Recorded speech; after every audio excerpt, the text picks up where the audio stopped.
Welcome to our channel Kavya aptitude hub. ఈ రోజు ఈ వీడియోలో నేను మీకు ఏ కాంపిటేటివ్ ఎగ్జామ్ లో అయినా ఈ ఫామ్ లో కానీ క్వశ్చన్స్ అడిగారు అనుకోండి, అవి ఎలా ఈజీగా చేయాలో నేను మీకు చెప్తాను. ఇలా ఇచ్చినప్పుడు వాటికి యాక్చువల్ గా ఒక మెథడ్ ఉంటుంది, కానీ ఎగ్జామ్ లో అలాంటి మెథడ్స్ యూస్ చేస్తూ మనం చేసుకుంటూ ఉంటే అది చాలా లెందీ అవుతుంది, ఎక్కువ టైం తీసుకుంటుంది కదా. సో ఈజీగా షార్ట్ కట్ ఫార్ములాస్ యూస్ చేసి ఆన్సర్ ఎలా చేయాలో ఇప్పుడు చూద్దాము. యాక్చువల్ ప్రాసెస్ చూద్దాము, అలాగే షార్ట్ కట్ ఫార్ములా కూడా చూద్దాము. అప్పుడైతే మనకి ఈజీగా ఉంటుంది. ఎగ్జామ్ లో ఏదైనా క్వశ్చన్ ఈ ఫామ్ లో అడిగారు అనుకోండి, విత్ ఇన్ సెకండ్స్ లో మనం ఆన్సర్ పెట్టేయచ్చు. దీనికి ఆన్సర్ ఏమవుతుందంటే, ఇక్కడ ఏ వాల్యూ అయితే ఇచ్చారో అదే దీని ఆన్సర్ అయిపోతుంది. ఇక్కడ ఏ ఇచ్చారు కాబట్టి సో దీని answer is equal to A. Example చూద్దాము, అప్పుడు అర్థమవుతుంది. రూట్ ఆఫ్ ఏదో ఒక నెంబర్ 5 అనుకోండి, root of 5 into root of 5 into root of 5 into root of 5 and so on infinity. చూడండి, ఇది అచ్చం ఈ ఫామ్ లోనే ఉంది. అప్పుడు ఆన్సర్ ఏమవుతుందంటే, ఇక్కడ ఏ నెంబర్ అయితే ఇచ్చారో అదే ఆన్సర్ అయిపోతుంది, అంటే 5. ఇక్కడ గుర్తుపెట్టుకోవాల్సింది ఏంటి అంటే, ఈ ఫామ్ లో ఇక్కడ మల్టిప్లికేషన్ ఉంటుంది, అంటే ఏం లేదంటే మల్టిప్లికేషన్ అని కదా, అలాగే ఇన్ఫినిటీ ఉంటుంది. అలా ఉన్నప్పుడు మాత్రమే ఆన్సర్ ఏ అవుతుంది ఈ ఫామ్ లో ఇచ్చినప్పుడు. ఇలా ఇచ్చినప్పుడు ఆన్సర్ ఇక్కడ ఏ నెంబర్ అయితే ఇచ్చారో ఆ నెంబరే ఆన్సర్ అవుతుందని చెప్పాను కదా. అది ఎలా అవుతుందంటే, ఫస్ట్ మనము ఇది మొత్తాన్ని ఎక్స్ అనుకుంటాము. So x is equal to root of a into root of a into root of a into and so on infinity. ఈ మొత్తాన్ని మనం ఎక్స్ అనుకుంటాము. అయితే ఈ మొత్తం ఎక్స్ అయినప్పుడు ఇది కూడా ఎక్సే అవుతుంది. అప్పుడు దాన్ని రాసుకుంటే ఏమవుతుంది, x is equal to root of a into x. Square root ఇటు వచ్చింది అనుకోండి, స్క్వైర్ అవుతుంది. So x square is equal to AX.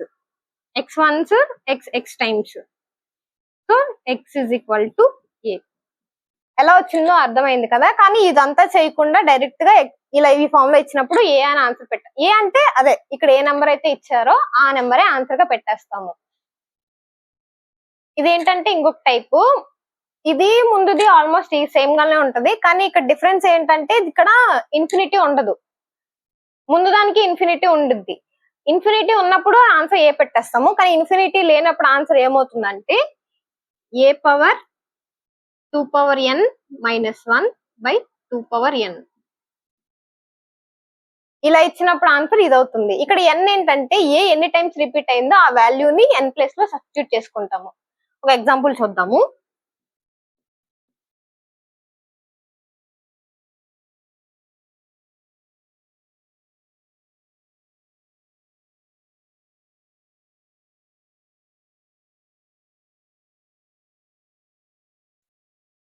ఈ ఎగ్జాంపుల్ చూస్తే ఇక్కడ ఏ ప్లస్ ఏ ఏమవుతుంది, 3 అవుతుంది.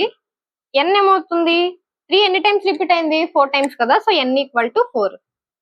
ఆ ఫార్ములాలో వేసామనుకోండి, 3 whole power 2 power 4 minus 1 by 2 power 4. 3 whole power 15 minus 16. దీని ఆన్సర్ ఇది అవుతుంది. స్క్వైర్ రూట్స్ లో ఇది ఏంటంటే థర్డ్ టైప్. ఇక్కడ ముందు వాటికి వీటికి డిఫరెన్స్ ఏంటంటే ఇక్కడ ప్లస్ ఉంటది.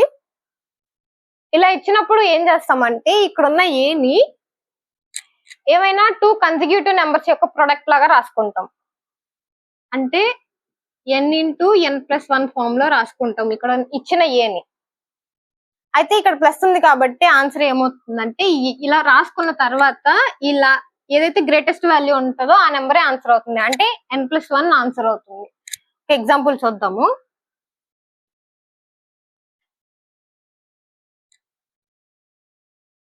ఇక్కడ చూస్తే ఇది సేమ్ ఇలానే ఉంది. ఏం చేయాలంటే, ఫస్ట్ ఇక్కడ ఇచ్చిన 6 ని ఏవైనా 2 కన్సిక్యూటివ్ నెంబర్స్ ప్రొడక్ట్ లాగా రాసుకుంటాం. 6 ని ఎలా రాసుకుంటాము, 2 ఇంటూ 3 లాగా రాసుకోవచ్చు కదా. అయితే ఇలా 2 ఇంటూ 3 రాసుకున్నప్పుడు ఏదైతే లార్జర్ నెంబర్ ఉంటుందో అదే ఆన్సర్ అవుతుంది. సో దీని ఆన్సర్ ఏమవుతుందంటే 3. లార్జర్ నెంబర్ అంటే అదే, ఇప్పుడు 2 ప్లస్ 1 అంటే 3, 2 ఇంటూ 3 లా రాసుకున్నాం కదా. n ప్లస్ 1 అంటే 3 ఆన్సర్ అవుతుంది. ఒకవేళ 6 ఇవ్వలేదు, 6 ప్లేస్ లో 12 ఇచ్చారనుకోండి, 12 ఇచ్చినప్పుడు 12 ని ఎలా రాసుకుంటాం? కన్సిక్యూటివ్ నెంబర్స్ ప్రొడక్ట్ లాగా 3 into 4 లాగా రాసుకుంటాం. 3 into 4 లాగా రాసుకుంటాము. ఇక్కడ ప్లస్ ఉంది కదా, సో ఏదైతే లార్జర్ వాల్యూ ఉంటుందో అదే దీనికి ఆన్సర్. సో ఇన్ కేస్ ఇక్కడ ఇప్పుడు 12 ఇస్తే ఇక్కడ ఆన్సర్ ఏమవుతుందంటే 4 అవుతుంది. అలాగే 20 ఇచ్చారు. 20ని ఎలా రాసుకుంటాం? 4 into 5 లాగా రాసుకుంటాం. సో ఇట్లా లార్జర్ వాల్యూ ఏంటి? 5 కదా. సో ఇక్కడ 6 ప్లేస్ లో 20 ఇచ్చినప్పుడు ఆన్సర్ 5 అవుతుంది. సరే, ఇవంటే కన్సిక్యూటివ్ నెంబర్స్ ప్రొడక్ట్ కాబట్టి ఈ నెంబర్స్ ఇచ్చినప్పుడు ఏదైతే లార్జర్ వాల్యూ తీసుకుంటామో ఆ నెంబర్ ఆన్సర్ గా పెట్టేస్తాం. ఈ ఎగ్జాంపుల్ చూడండి. ఇది ముందు నేను ఒక ఫామ్ చెప్పాను కదా, అందులో ఉంది. కానీ అందులో నేను ఏం చెప్పాను, ఇక్కడ ఏ నెంబర్ అయితే ఇస్తారో ఆ నెంబర్ ని ప్రొడక్ట్ ఆఫ్ 2 నెంబర్స్ లాగా రాసుకుంటాం. కన్సిక్యూటివ్ నెంబర్స్ లాగా రాసుకొని ఏదైతే లార్జ్ నెంబర్ ఉందో అదే ఆన్సర్ అవుతుంది అని చెప్పాను. కానీ ఇక్కడ 4 ఉంది. 4 ని ప్రొడక్ట్ ఆఫ్ 2 కన్సిక్యూటివ్ నెంబర్స్ లాగా మనం రాసుకోలేము. అప్పుడు ఏం చేస్తామంటే, రాసుకోలేనప్పుడు ఒక ఫార్ములా ఉంది. ఆ ఫార్ములా ఏంటంటే √4a + 1 + 1/2. ఇక్కడ ఇచ్చిన నెంబర్ గానీ ప్రొడక్ట్ ఆఫ్ 2 కన్సిక్యూటివ్ నెంబర్స్ లాగా రాసుకోలేనప్పుడు ఈ ఫార్ములా అప్లై చేస్తాం. రాసుకుంటే డైరెక్ట్ గా ఏదైతే లార్జ్ వాల్యూ ఉందో అది ఆన్సర్ పెట్టేస్తాము. ఇక్కడ రాసుకోవడానికి అవ్వదు కాబట్టి ఇప్పుడు ఈ ఫార్ములాలో ఈ వాల్యూ సబ్స్టిట్యూట్ చేస్తాం.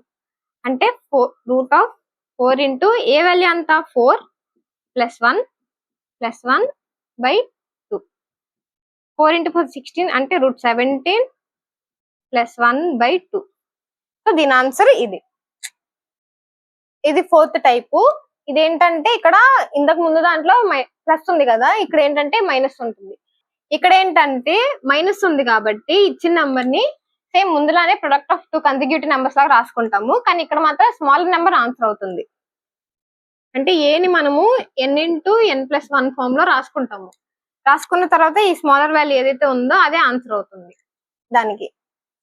ఇక్కడ చూడండి ఎగ్జాంపుల్ చూస్తే 6 ఇచ్చారు కదా, 6 ని మనము 2 into 3 లాగా రాసుకోవచ్చు కదా. సో స్మాలర్ వాల్యూ ఏంటి? 2 కాబట్టి 2 ఆన్సర్ అవుతుంది. ఒకవేళ 6 ప్లేస్ లో 12 ఇచ్చారు, 12 ని మనము 3 into 4. స్మాలర్ వాల్యూ ఏంటి? 3 కాబట్టి ఆన్సర్ 3 అవుతుంది. అయితే ఇదేంటి? కన్సిక్యూటివ్ నెంబర్స్ యొక్క ప్రొడక్ట్ లాగా రాసుకునే నెంబర్స్ ఇస్తే ఇలా చేస్తాం. అలా కాకుండా ఈ ఎగ్జాంపుల్ చూస్తే ఇక్కడ 4 ఇచ్చారు కదా, 4 ని మనము ఏ 2 కన్సిక్యూటివ్ నెంబర్స్ యొక్క ప్రొడక్ట్ లాగా రాయలేము. ఇలా ఇచ్చినప్పుడు ఏం చేస్తుంది? దీనికి ఆ ఫార్ములా ఏమవుతుందంటే √4a + 1 - 1/2. ఇప్పుడు ఈ ఫార్ములాలో ఏ ప్లేస్ లో 4 సబ్స్టిట్యూట్ చేస్తాము.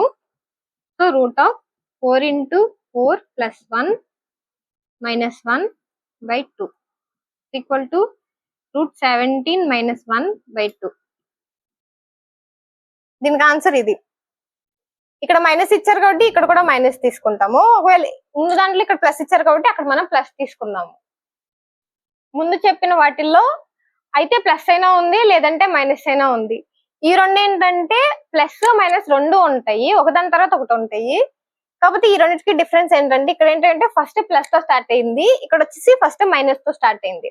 అయితే ఇలా ఇచ్చినప్పుడు ఏం ఫార్ములా అప్లై చేస్తామంటే, ఫస్ట్ ప్లస్ వచ్చినప్పుడు √4a - 3 + 1/2 ఈ ఫార్ములా అప్లై చేస్తాం. అదే ఫస్ట్ మైనస్ వచ్చింది అనుకోండి, 4a - 3 √4a - 3 - 1/2. ఫస్ట్ ప్లస్ వచ్చినప్పుడు ఈ ఫార్ములా అప్లై చేస్తాం, ఫస్ట్ మైనస్ వచ్చినప్పుడు ఇది అప్లై చేస్తాము. ఇక్కడ ఏ ప్లేస్ లో ఇక్కడ ఏ వాల్యూ అయితే ఇస్తారో అది సబ్స్టిట్యూట్ చేసుకుంటాము. ఈ ఎగ్జాంపుల్ చూస్తే ఇక్కడ ప్లస్ ఉంది, ఇక్కడ మైనస్ ఉంది, ప్లస్ మైనస్ ఇలా ఉంది, ఇన్ఫినిటీ ఉంది. ఫస్ట్ ప్లస్ తో స్టార్ట్ అయింది కాబట్టి మనము ఏ ఫార్ములా వేస్తామంటే √4a - 3 + 1/2 ఈ ఫార్ములా వేస్తాము. ఇక్కడ ఏ ప్లేస్ లో 3 సబ్స్టిట్యూట్ చేసుకుంటాము. అంటే అప్పుడు ఏమొస్తుంది? √4 into 3 - 3 + 1/2. 4 into 3 12, 12 - 3 అంటే 9, √9 అంటే 3 అవుతుంది. 3 + 1 = 4/2. 4/2 అంటే ఆన్సర్ ఎంత 2. సో దీని ఆన్సర్ 2 అవుతుంది. అలాగే ఇది చేస్తే ఇక్కడ ఫస్ట్ మైనస్ ఉంది కాబట్టి మనము √4a - 3 - 1/2. ఏ ప్లేస్ లో 3 వేసాం అనుకోండి, √4 × 3 - 3 - 1/2.